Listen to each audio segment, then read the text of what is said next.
Hello students, आज हम करेंगे एडजॉइंट ऑफ अ मैट्रिक्स कि एडजॉइंट ऑफ अ मैट्रिक्स कैसे फाइंड करेंगे। देखो डेफिनेशन क्या है adjoint of matrix. See the adjoint of a square matrix A I J is defined as the transpose of the matrix A I J, A I J क्या है हमारा capital के factors of the element A I J, adjoint of the matrix ए।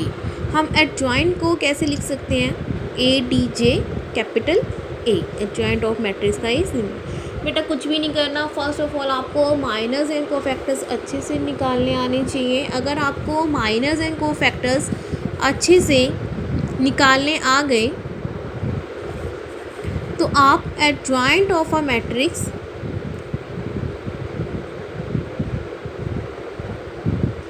बेटा आप adjoint of a matrix easily आप निकाल सकते हो। उसमें क्या करना है, आपके पास मैट्रिक्स गिवन है, आपने एडजॉइंट ऑफ मैट्रिक्स के लिए क्या करना है, सबसे पहले आपने क्या फाइंड करने हैं, सारे के सारे कोफैक्टर्स फाइंड करने हैं। कोफैक्टर्स आपको निकालने आते हैं। कोफैक्टर्स निकालने के बाद आप A11, A12, A13, A21, A22, 23, 31, 32, 3 सबकी वैल्यूज़ यहाँ पे लिख दोगे। उसके बाद कोफैक्टर्स निकालने के बाद इस मैट्रिक्स आपके पास एक मैट्रिक्स तैयार हो जाएगी। ट्रांसपोज ऑफ आ मैट्रिक्स लिखोगे। उसके बाद क्या करना है, जो कोफैक्टर्स फाइंड करोगे ये सारी वैल्यूज़ यहाँ पुट कर दोगे। उसके बाद आपने क्या करना है, रो को कॉलम में, कॉलम को रो में चेंज कर देना है। जैसे A11, 12, 13 है, किस में चेंज हो गया, A11, 12, 13, 21 वाली सारी रो कॉलम, 31 वाली रो सारी कॉलम, तो इसको बोलते हैं जॉइंट ऑफ अ मैट्रिक्स।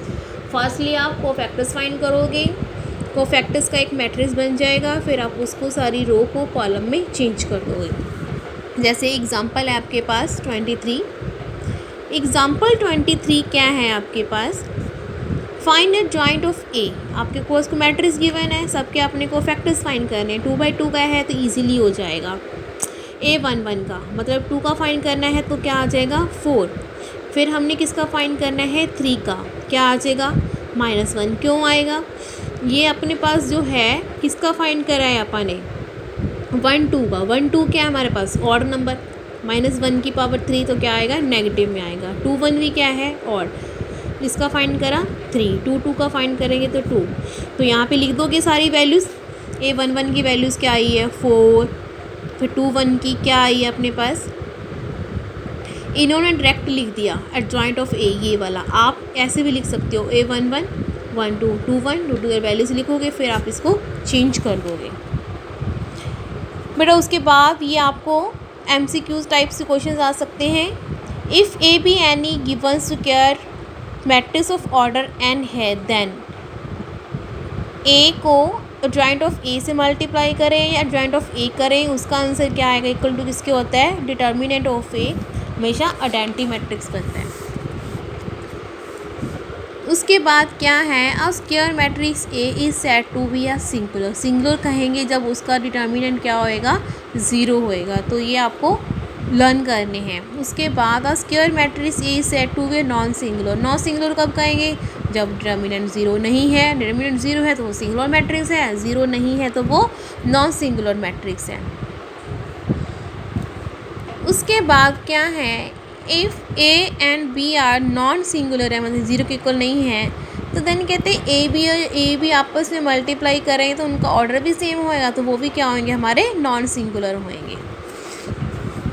उसके बाद क्या है, कोई भी square matrix A is a invertible होएगा if and only if A is a non singular matrix है। तो ये आपने जो है सिर्फ डेफिनेशंस हैं वो आपने याद रखनी है। उसके बाद क्या है, आपके पास कोई मैट्रिक्स ए है, वेरीफाई करना है, जॉइंट ऑफ ए निकालने के बाद ए से मल्टीप्लाई करें, उसका आंसर क्या आएगा, डिटर्मिनेंट ऑफ ए मतलब आइडेंटिटी मैट्रिक्स आएगा। Also find A inverse. आपने ए का डिटर्मिनेंट फाइंड कर लिया तो वो क्या आ गया हमारा, नॉट इक्वल टू 0 आ गया, पर उसका आंसर कितना आ रहा है 1 आ रहा है। उसके बाद आपने क्या निकालना है, जॉइंट ऑफ ए निकालना है, वो आपको ईजिली निकालने आते हैं बेटा।